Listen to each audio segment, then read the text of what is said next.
கோடி கடன் வாங்கினவங்க கூட சந்தோஷமா வெளிநாட்டுல வாழ்ந்துடுறாங்க கடனை கட்டாம. ஆனா 10,000 ரூபாய் கடன் வாங்கிட்டு அந்த கடனை யாரா வீட்டு வாசல்ல வந்து கேட்டாங்கன்னா அவமானம் தாங்காம தற்கொலை பண்ணிக்கிறாங்க. கிட்டத்தட்ட 1968 விவசாயிகள் தமிழ்நாட்டுல தற்கொலை பண்ணி இருக்கிறாங்க. அப்படின்னா ஒரு நாளைக்கு 2 பேர், ஒரு நாளைக்கு 2 விவசாயிங்க தற்கொலை பண்ணி இருக்கிறாங்கன்றத இந்த புள்ளி விவரம் சொல்லுது. அவங்களெல்லாம் நம்ம காப்பாத்தி ஆகணும். விவசாய கூட்டுறவு கடனை தள்ளுபடி கொஞ்சம் செய்வதாக அறிவித்திருக்கிறார்கள். நம்ம விவசாயிங்க எங்க இருக்காங்க தெரியுங்களா? 100 அடி ஆழத்து பள்ளத்துல இருக்கிறாங்க. 100 அடி ஆழ பள்ளம் கடன் சுமையில. ஆனா நீங்க நம்முடைய தமிழக அரசாங்கம் இன்னைக்கு அவங்க 50 அடி ஆழ கயிறு தான் கொடுத்திருக்கீங்க. எப்படி வெளியில வருவாங்க? 50 அடி கயிறை அவன் 100 அடி ஆழ பள்ளத்து இருக்கிறாங்க. அந்த விவசாயிங்க எப்படி வெளில வருவாங்க? முழுமையாக கடனை தள்ளுபடி செய்தாதானே அவங்க அந்த கடன் பிரச்சனை வெளியில வந்து அவங்க அடுத்த வேலையை பார்க்க முடியும். வேளாண் குடிமக்களுடைய உழைப்பை நாம பார்க்க வேண்டும். வெயில்ல யாருமே வெளியில போக மாட்டாங்க. ஆனா வேளாண் குடிமக்கள் மட்டும் தான் வெயிலே வேலை செய்வாங்க. கடின உழைப்ப அந்த வெயில்ல தான் அவங்க கொடுப்பாங்க. அந்த கொள்முதல் நிலையங்கள், நேரடி கொள்முதல் நிலையங்களுக்கு மூட்டை மூட்டையா அரிசி எடுத்துட்டு போவாங்க.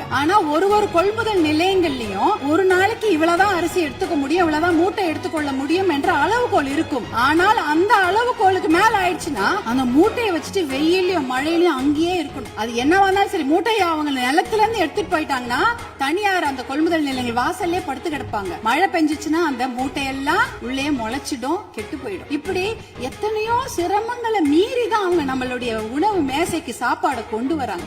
மாண்புமிகு பேரவைத் தலைவர்கள், உங்கள் வாயிலாக முதலமைச்சரை நாங்க கேட்டுக்கொள்வதுதான், உங்களுடைய அதிகாரிகள் சொல்லுவாங்க, ஐயோ நிதி சுமை, கடன் சுமை, கூடுதல் செலவினம் அப்படிலாம் சொல்லுவாங்க. ஆனா அதையெல்லாம் ஒரு புறம் ஒதுக்கி வைத்து விட்டு அவர்களுக்கு முழு கடன் தள்ளுபடி செய்யணும். ஏற்கனவே 2000 கோடியா 6000 கோடியா உயர்த்திட்டீங்க. இன்னும் ஒரு 18,000 கோடியா அந்த கடன் தள்ளுபடி, கூட்டுறவு கடன்களை மட்டும் தள்ளுபடி செய்யுங்க. ஏன்னா ஏற்கனவே அவங்க 1 வருஷத்துக்கு தான் தள்ளுபடி செய்திருக்கீங்க. அதற்கு முன்னால ஒரு 2 வருஷம் கடன் அவங்க வாங்கி வச்சிருக்காங்க. அந்த கடனையும் முழுமையாக தள்ளுபடி செய்தீர்கள் என்றால் அவங்க கண்டிப்பாக கடுமையாக உழைக்க தயாராக இருக்கிறார்கள். அவங்களுக்கு அந்த ஒரு ரெஸ்பெக்ட் நம்ம கொடுக்கணும், அவங்களுக்கு அந்த நிவாரணத்தை நாம் தர வேண்டும் என்று உங்களை எல்லாம் நாங்கள் அன்போடு கேட்டுக்கொள்கின்றேன்.